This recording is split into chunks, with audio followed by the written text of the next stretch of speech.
makes me feel. And here I am only on Tuesday. But today I'm working my way through all of those uh, saboteurs where we self-sabotage. And today it's the stickler. The stickler. Well, I had a little challenge with this one because I didn't think of myself as a stickler, but I've often been a perfectionist. And as I study here, I'm thinking, oh my, yes, about the same. I don't happen to live there very often anymore, but it's just too exhausting. But we don't live in any one area full time of self sabotage. The one thing we do have with us all the time and need to be aware of is the judge. The judge. You know, we see something, we make a judgment. We hear something, feel something, smell something, we make an instant judgment. Judgment to me is just our natural state. And if we want to live a happier life, we will pay attention to what the judge is actually doing to our lives. This brings in awareness. What's the immediate response, immediate thought when you see somebody with their hair pink? Well, many people say, oh, I love your pink hair. That's an immediate judgment. It's a happy one. I have had it, though, in the past where somebody said, oh, what are you doing with pink hair? That is so silly. Like, in other words, you're an adult, you're an old lady. What are you doing with it? And there's judgment in the tone immediately. So there can be praise or criticism, all in the same judgment, you see. So the judge, the judge, he or she is the biggie and gets all these other little helpers coming along. So today, the helper I'm looking at is the stickler. So the stickler chases perfection in order to satisfy a need for order and organization. Because, you know, when you're not in control, this stickler seems to run, crosswise with the controller, the pleaser. That's why I'm saying we don't live in any one distinct. But you may know somebody who's just an absolute pain in the butt stickler. The stickler becomes anxious, trying to get too many things perfect because they want to be in order and be organized. Now, to me, that goes right on through. So if I get this all organized, I can control that piece of my life because my brain and my life is kind of got me frustrated and scared at the moment. So if I know that if I put this here and this here, it's here, if I put people here and here and here, and if I tell people and make them do this, or I'm going to be frustrated and anxious. And when I'm frustrated and anxious, I'm going to make them frustrated and anxious. Then I'm going to be really annoyed because they're not doing as they're told. The stickler, the perfectionist, like I say, it almost crosses over with the control addict. So I just wanted to read a couple of the little items that describes this stickler as well, because I found it quite fascinating. I had a little trouble separating it out from so many of the others. So the characteristics of the stickler is they're punctual, they're methodical, and perfectionist.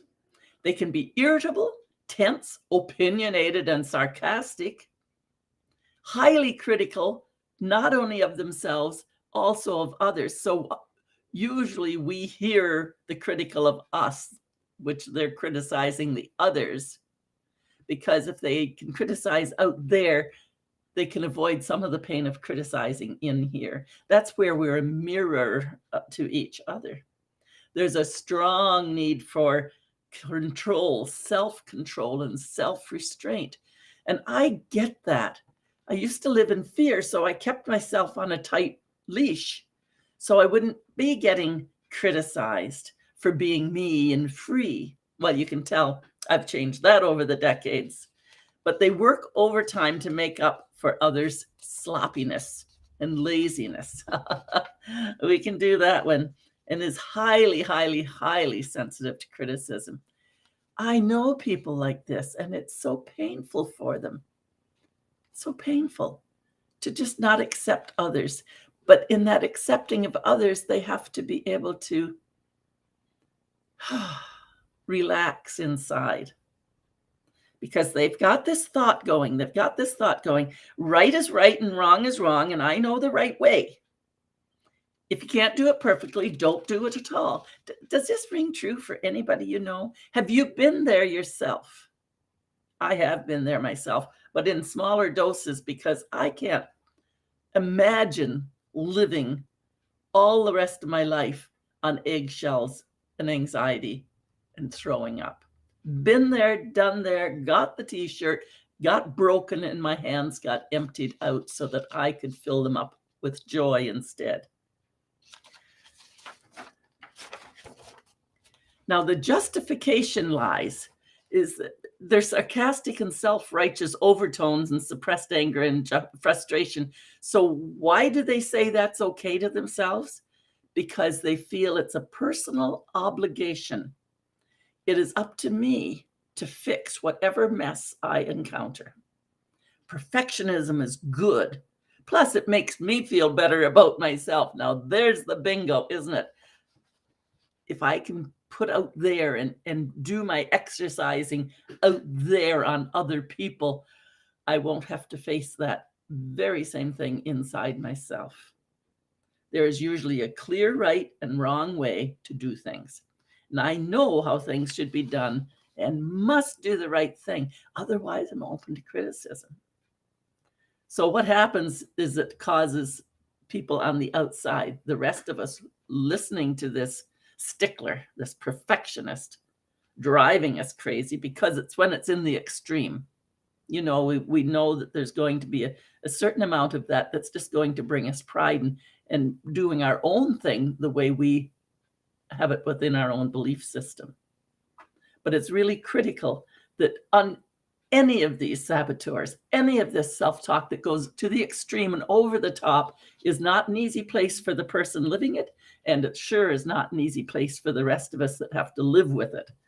Because what happens in any of them, I think, but here is the impact particularly for the stickler or the perfectionist on others, causes rigidity and reduces flexibility in dealing with change and others' different styles.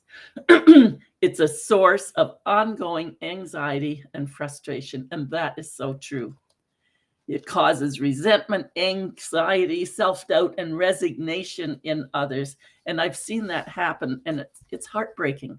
But how to get through if they're not willing to break that shell of protection around them a little bit? They've been hurt or perceived to be hurt, and it's just too scary to imagine not being in control. So there you go. There's the stickler, the perfectionist. If you're living extremely in that, that's a painful place, and you have my empathy. If it just happens once in a while, we want to look at those voices in the head and really get in control of our own voices in our head. Use them to move forward and embrace the change that is so much more exciting. That's it for today. It's Coach Sandra, Compassionate Queen of Straight Talk.